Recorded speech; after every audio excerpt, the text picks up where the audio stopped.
ದರ್ಶನ್ ಅವರು ಜೈಲು ಸೇರಿ ತಿಂಗಳಾಗ್ತಾ ಬಂದಿದೆ. ರೇಣುಕಾಸ್ವಾಮಿ ಕೊಲೆ ಆರೋಪದಲ್ಲಿ ಅರೆಸ್ಟ್ ಆಗುವ ಮೊದಲು ಬಿಂದಾಸ್ ಆಗಿ ಜೀವನ ಸಾಗಿಸ್ತಾ ಇದ್ದ ದರ್ಶನ್ ಈಗ ಹಾಗಿಲ್ಲ. ಮಾನಸಿಕವಾಗಿ ಕುಗ್ಗು ಹೋಗಿದ್ದಾರೆ. ಇದರಿಂದ ದರ್ಶನ್ ಮತ್ತಷ್ಟು ಸುರುಗಿದ್ದಾರೆ.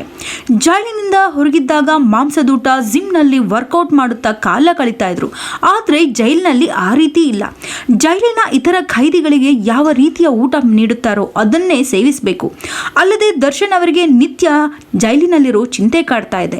ಯಾವಾಗ ಹೊರಗೆ ಬರ್ತೇನೋ ಅನ್ನುವ ಆತಂಕ ಮೂಡಿದೆ. ಹೀಗಾಗಿ ಅವರು ಜೈಲಿನಲ್ಲಿ ಸರಿಯಾಗಿ ಊಟ ಮಾಡ್ತಾ ಇಲ್ಲ. ಕಳೆದ 26 ದಿನಗಳಿಂದ ದರ್ಶನ್ ಜೈಲಿನಲ್ಲಿದ್ದಾರೆ. ಅಂದಿನಿಂದ ಯಾಕೋ ಸರಿಯಾಗಿ ಊಟ ಮಾಡ್ತಿಲ್ವಂತೆ. ಅಲ್ಲದೆ ಅವರಿಗೆ ಜೈಲಿನ ಊಟವೂ ಕೂಡ ಹಿಡಿಸ್ತಾ ಇಲ್ವಂತೆ. ಸರಿಯಾಗಿ ಊಟ ಮಾಡಿದ ಪರಿಣಾಮ ದರ್ಶನ್ ಬರೋಬ್ಬರಿ 10 kg ಕಡಿಮೆ ಆಗಿದ್ದಾರೆ ಅಂತ ಜೈಲಿನ ಮೂಲಗಳು ತಿಳಿಸಿವೆ.